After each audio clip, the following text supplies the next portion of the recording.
Everything seemed fine as toddler Ben played outside in the hot summer sun. Moments later, he'd vanished. 20 years on, his mum is still haunted by his disappearance.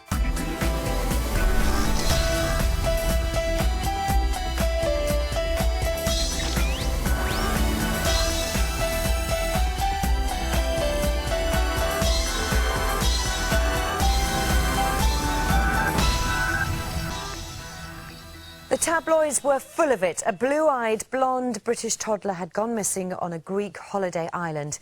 In the summer of 1991, the story of Ben Needham made a huge splash. Britain was shocked by the disappearance of 21-month-old Ben Needham from his family home on the Greek island of Kos. We've heard nothing from Kos at all. Just hoping that Scotland Yard and the police here can try and do something, because there's just been no developments at all from the time he went missing. It's been 20 years since Ben disappeared, but his mum Kerry has never given up hope of finding him. I was 17 when Ben was born, just going on 18. Being a mum at that age was frightening, I suppose, you know, not knowing if I was equipped to do a proper job or anything like that. But from the moment that the doctors told me and confirmed that I was pregnant, I was so happy, so happy. He was always wanted to be the centre of attention. He was always playing, he was always smiling, he was always happy. He was funny, loving, naughty sometimes. It was everything in a child that you could wish for. It was my angel.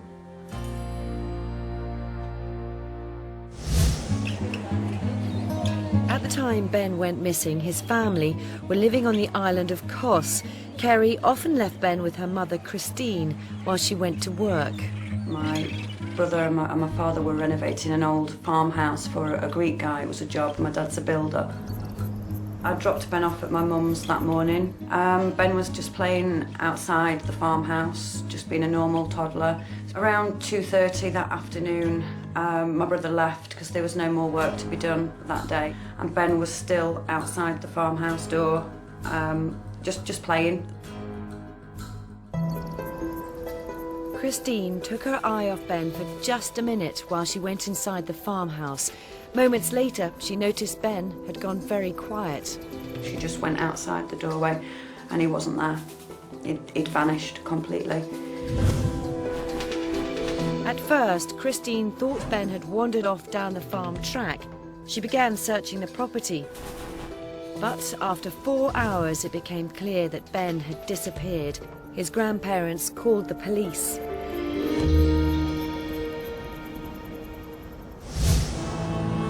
The authorities, alongside Ben's family, began combing the island. And the next day, they uncovered a promising lead. Local builders had seen a white car parked on the lane around the time Ben went missing. When he first disappeared, Mum didn't think that he could have got to the bottom of that lane in that short space of time. We find it very unlikely that he did. It was possible for somebody to be waiting in that lane and come round the back way of the farmhouse and take Ben from there. Despite a lengthy investigation into the possible links between Ben and the car, none has ever been found. Kerry moved back to England in 1991 and had a daughter, Leanna, who's grown up in the shadow of a brother she's never seen. Even though I don't know him, I know so much about him and what he was like as a child and things like that, and what we can imagine him to be like now. I just always have that brother-sister bond. Every day Ben's in our thoughts. We always do spare a moment to think about him, like what could he be doing today? Has he got a family? What's he doing with his life? I think it's obviously in her heart, it's in her blood. She wants to find her brother as much as I want to find my son and my mum and dad with it. You know, it's their grandson. We're all as equally determined to do whatever it takes.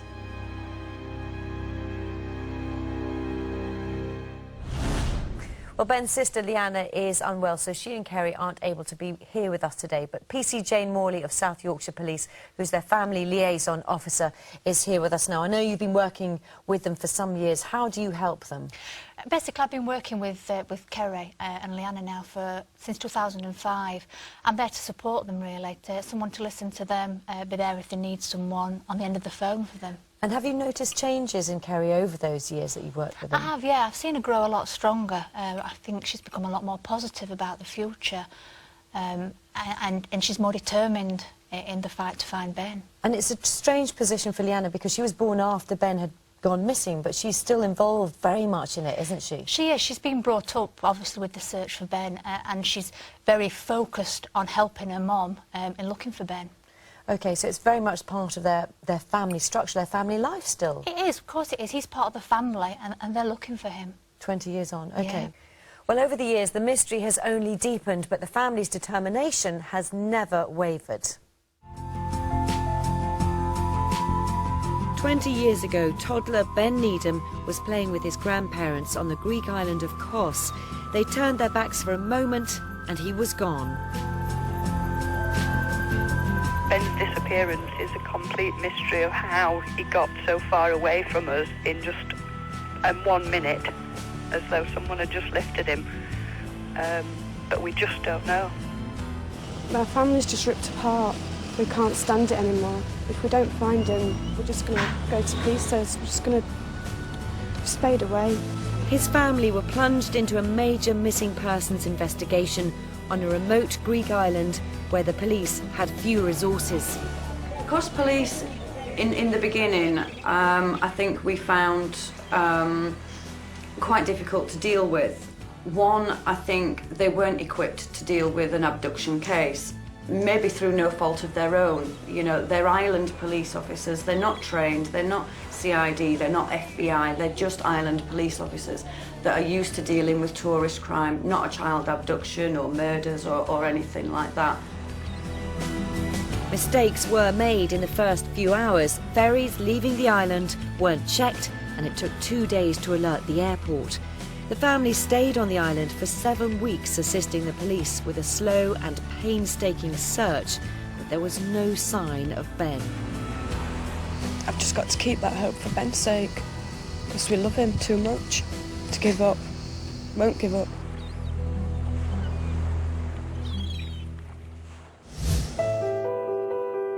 As the years went by, Kerry and her parents worked tirelessly to keep Ben in the public eye. Then suddenly, in 1998, police turned up a significant new lead. A British tourist spotted a blonde boy on the island of Rhodes, 50 miles from Kos. He chatted to the boy and, while ruffling his hair, grabbed a strand of it for testing. From the pictures we've seen of the little boy, there's a lot of similarities to Ben, the way he looks, the way he acts. We're trying not to build our hopes up too much, just in case it turns out not to be Ben. But obviously, you know, we're very hopeful because we want him back. But DNA testing proved it wasn't Ben. There's been quite a few like that are heart-wrenching. You know, the information sounds spot on. You know, you think the nightmare's finally ended, but when you get there and you see that child, you know instantly that it wasn't Ben. There's been quite a lot that are like that. Over the years, Kerry has remained convinced that Ben is out there somewhere, and so is her daughter, Leanna. What doesn't kill you makes you stronger, and my mum's the living definition of that. My mum is incredibly strong, and she'll never give up. I don't think any of us will. None of us. Why has he got a stick? Because he was playing golf and the golf clubs were too big for him.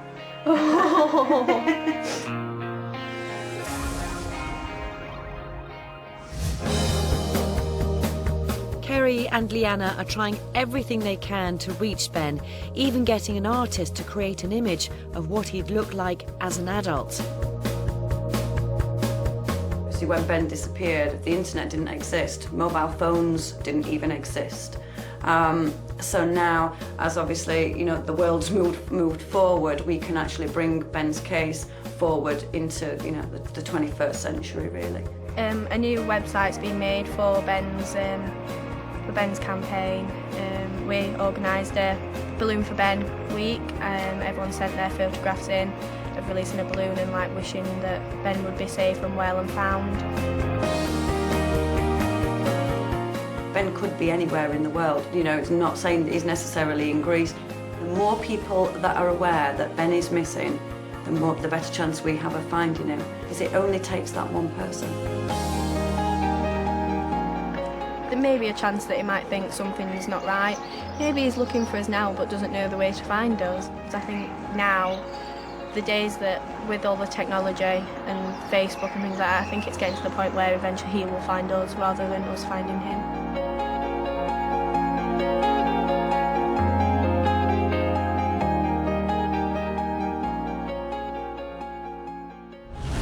Jane, lots of us will remember Ben as a little boy, and this is an age progression of what he would look like now, isn't it? Yeah. Quite important to have this image out there, isn't it? It is really important, and the good thing is with the new website that's just been brought out, it's actually got a printable poster with this age progression on.